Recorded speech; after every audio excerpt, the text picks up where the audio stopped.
Pourquoi tu es venu à faire vouloir de la- essayer la plongée souterraine? Alors, il y a 2 ans, j'ai voulu changer de club de plongée. Et là, j'ai fait la connaissance, une très belle connaissance avec Fred Lotito, avec qui on s'est bien entendu et on a commencé à parler un peu de nos expériences de plongée et de ce qu'on attendait de l'un et de l'autre. Et je sais pas pourquoi, à un moment, on est venu à parler de la plongée spéléologique qui pratiquait de temps en temps. Et je lui ai soumis que j'étais assez friand de tout ce qui était de sensations fortes, d'expériences nouvelles et que j'étais toujours dans la recherche de découvrir et de faire des nouvelles choses.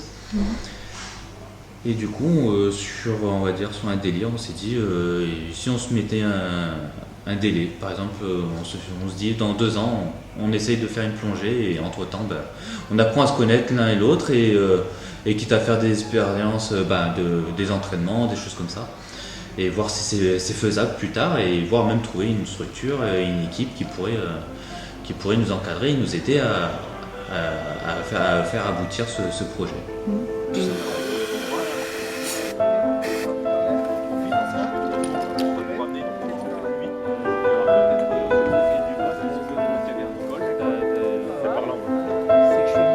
Bon, allez, ben on va aller voir.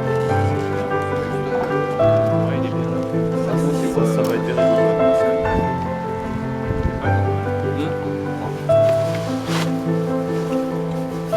On est parti dans le sac. Vas-y, pose.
sais pas.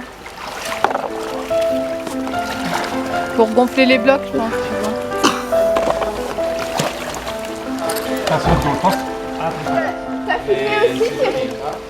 Merci beaucoup. Merci à vous les gars. Ouais, franchement. Ça va? On fait 3, mais posez à côté. Ouais. Et après c'est passé, et pendant un instant, T'as aimé? ah mais c'est génial ça. Fredo. En fait tu peux descendre comme ça dans la...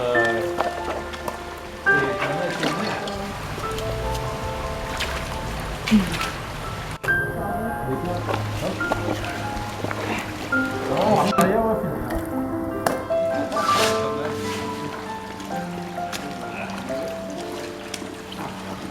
vous, Philippe, tes impressions sur la plongée souterraine par rapport à la plongée en lac alors?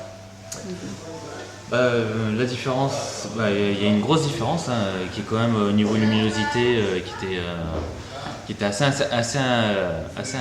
impressionnante, on va dire, une fois qu'on était présente.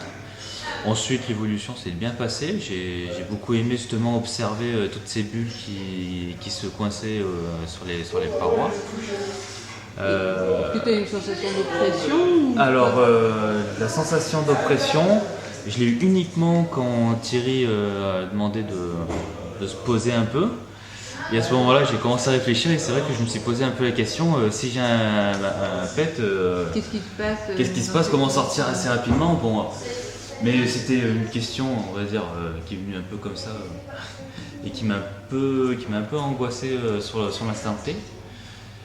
Mais bon, après on va dire, un peu de réflexion, au bout de 2 minutes de réflexion, quand même en me disant, mais non, de toute façon, avec toutes les, on va dire, les sécurités qu'il y a autour, plus les règles à respecter avec le double détendeur, en fait, je me suis dit que finalement, il n'y avait pas de risque, j'avais l'habitude de plonger, de toute façon, je suis pas dans le cas d'essoufflement, j'ai largement d'air pour pouvoir remonter. Donc du coup, je me suis calmé et puis j'ai pu avoir le courage de continuer. Et au contraire, j'étais même content d'arriver jusqu'au bout, de pouvoir observer ce puits qui était plutôt attirant. Parce qu'après, j'avais plutôt envie de voir un peu ce qui se passait un peu au fond. Et, malgré que, à mon avis, personne ne l'a vu encore. Mais... Et les échanges d'embouts, ça a été quelque chose qui t'a paru compliqué à faire ou pas? Non. Du coup, finalement. Non, l'échange d'embouts, non. Après, effectivement, le plus dur pour moi, c'était plutôt de me rappeler qu'il fallait que je change d'embout. Hein, parce que c'était ma première plongée, donc, où j'avais 2 détendeurs à gérer. Donc, il faut avoir l'automatisme d'y penser. Hein. Et c'est vrai que ça fait un peu bizarre, mais bon... non, j'ai réussi quand même à m'accommoder de ce réflexe. Et sur la stabilisation, ça t'a posé plus de problèmes qu'une plongée en lac ou en mer ou... Alors, au niveau de la stabilisation, non. Au contraire, j'ai trouvé beaucoup plus facile qu'une plongée en explo. Parce que quand on descend et que c'est assez étroit, faire du poumon ballast tout le long, c'est compliqué. Du coup, j'ai opté plutôt pour vider ma stab complètement. Et c'était mes bras en fait qui me maintenaient et qui me faisaient avancer. Il n'y a que quand je suis arrivé dans le puits où j'ai utilisé ma stab, donc comme une plongée traditionnelle. Et pour la remontée, par contre, j'ai utilisé ma stab pour me faciliter justement la remontée, pour pas trop forcer. Voilà.